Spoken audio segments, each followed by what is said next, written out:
Hey, how's it going? So today I'm going to be talking about the American Renaissance. So America is entering into a renaissance of the arts and literature. Presently, the country is collapsing into fascism, experiencing technological disruption with AI, and institutional distrust, cultural anxiety, fear, etc. Like you name it, like we're experiencing it. Like it's not a great time.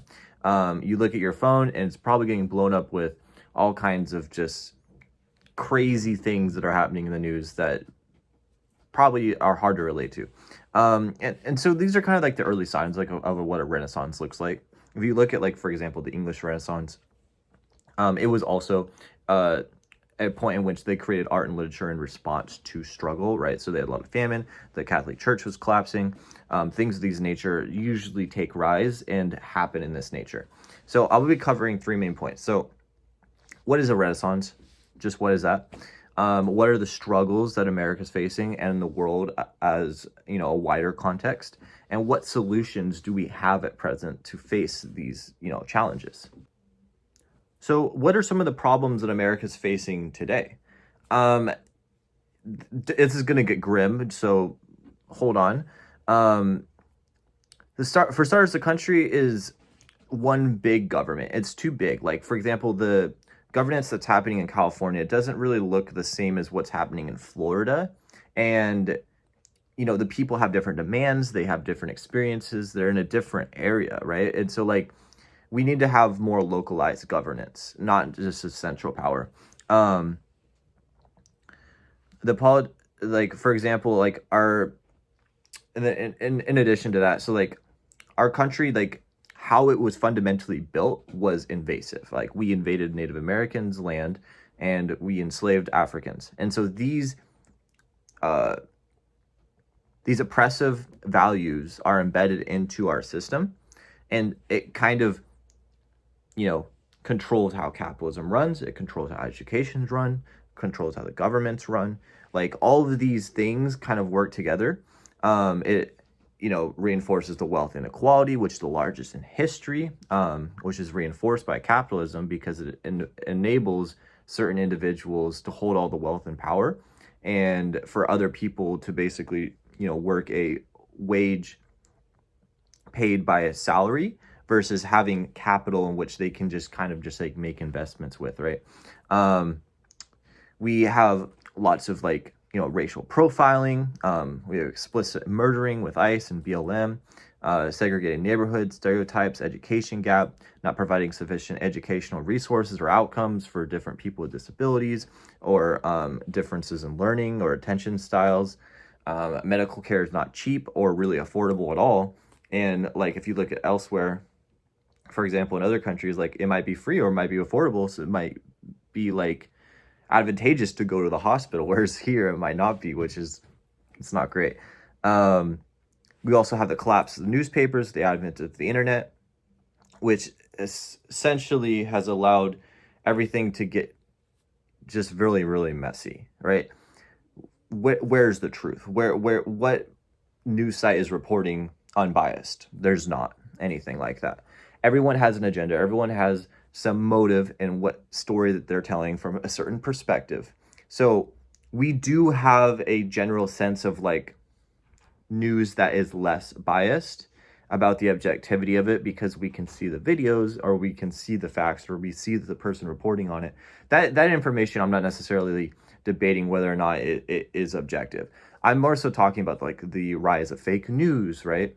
The use of like, for example, the Trump administration uses a lot of propaganda to try to motivate MAGA supporters so that they have basically, just like a supportive base essentially. And so that helps, with their fascist agenda, especially like when they're trying to like constantly overturn or create new policies, they can distract us from the real events that are happening. For example, like the war in Venezuela or deforestation for oil, or the war in Palestine, right? And like we're supporting that. And what the truth is and what is moral. These are huge questions, right? That are responsible for like the lives of like, millions of people in all kinds of different places across the world. Like the lives of the people in Gaza, for example, a lot of that has to do with American corporations like McDonald's, for example, or Starbucks, like them fueling that, right? They're funding that, right? And so this is an institutional problem. Like we have fascism, we have capitalism, and those two alone are horrible. We also just have like racial profiling, segregation, um, classism, and all of these problems. They kind of, clash, and then we react, and that's when we react with protests, right? And so, for example, what we saw in San Francisco was remarkable. Like we had the most protesters I've ever seen in my lifetime. Like it was remarkable to see. Like it looked like a bunch of little like ants. Like that's how many people were out there. It's very impressive. And so in response to the conflicts, to the struggles, right? Just like in the English Renaissance when the Catholic Church collapsed, like we respond. We respond by making art. That's how we react. So what was the English Renaissance like? I mean, that's kind of what I'm using as a historical context, right? I'm basing a lot of this off of what the English Renaissance was like in order to make my argument and my predictions of the future. So it was a point of famine, starvation, wealth gap, and a conflict, right? The Catholic Church was their main governing power, and that started to fall from power because people started to question the teachings of the church. For example, like Martin Luther's declaration against the church and questioning how you can pray and things of that nature. And amongst this chaos, people started to create beautiful painting and sculptures that we still celebrate today. So how does this point of artistic creativity compare? Well, it's the same process, right? Under intense pressure, the human spirit creates to defend itself. So art has transcended the beauty part because it has extended itself to become resistant in its very nature. Anything created underneath an unjust system, it's a form of rebellion. So when you create art instead of consume on social media, that's a win, right? Because they're not profiting off of what you're thinking. They're not profiting off of your consumption of attention. And so when we create instead of consume in that sort of environment, it's a win. And it's more than just that. It's like this is a multifaceted conversation because when we think about the media, it's one that is not just horrible that we should disdain and stay away from forever. It's, we enjoy it. It's an entertainment. Like, I watch it all the time. Like we watch news, sports, like anime, right? And the beautiful thing is like anime, for example, like One Piece is a form of resistance art as well. Like in that show, it's about pirates that are resisting a world government that's tyrannical and has control over everything. And so it's like these shows are valuable and they can teach us a lot and are part of the Renaissance movement in of itself. However, we are still in a stage of digital consumption, right? And so when we break away from that, when we meditate, when we go into the nature, like when we, go on a hike or exercise or draw or write, those are all forms of resistance in a society of the one that we're, embedded in. Where's the hope? How are we resisting? Well, we're resisting by making art and literature, right?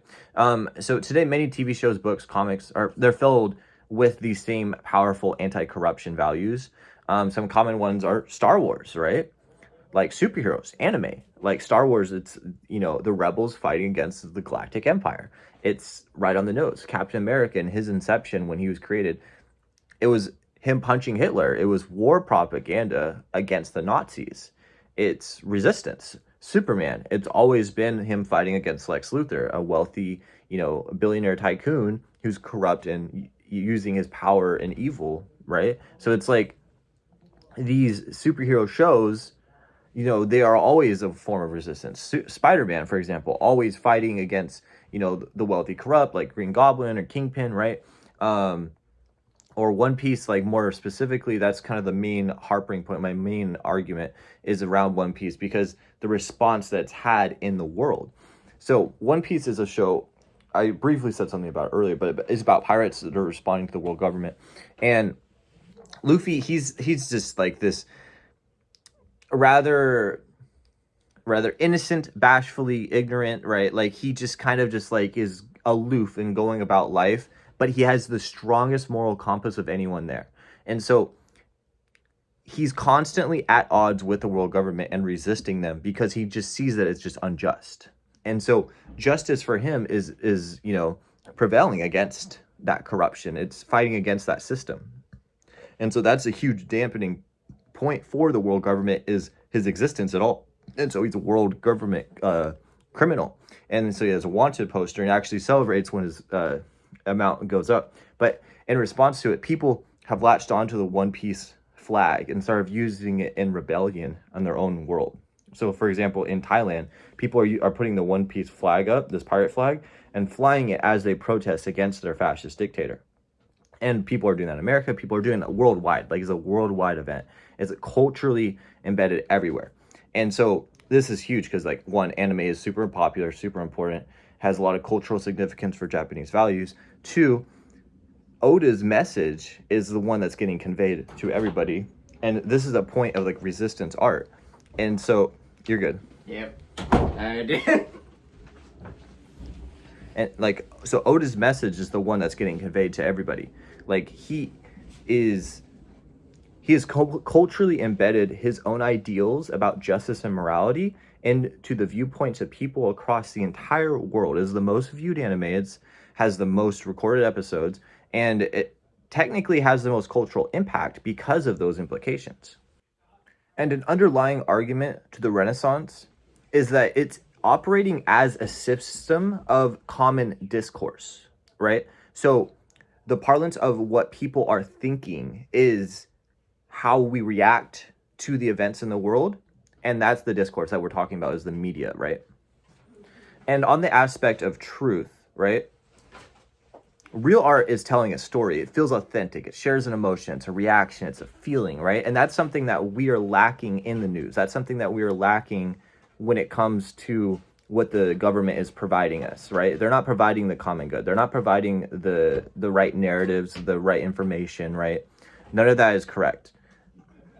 So the people are the ones that are creating the stories. They're creating the narratives, and that's powerful, right? It takes on an impression. It needs context, right?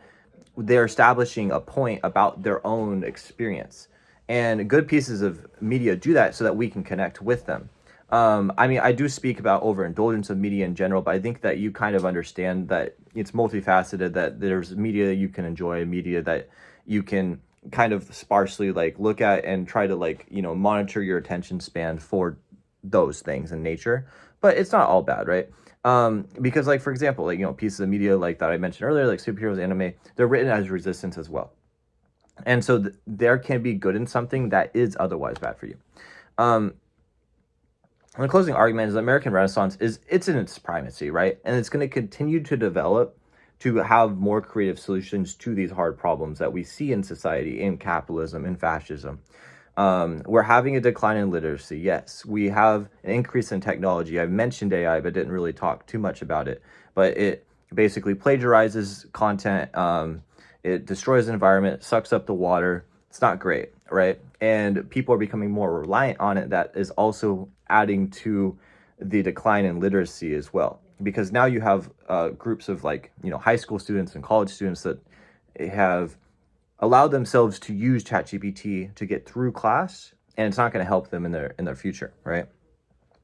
We have a corrupt government.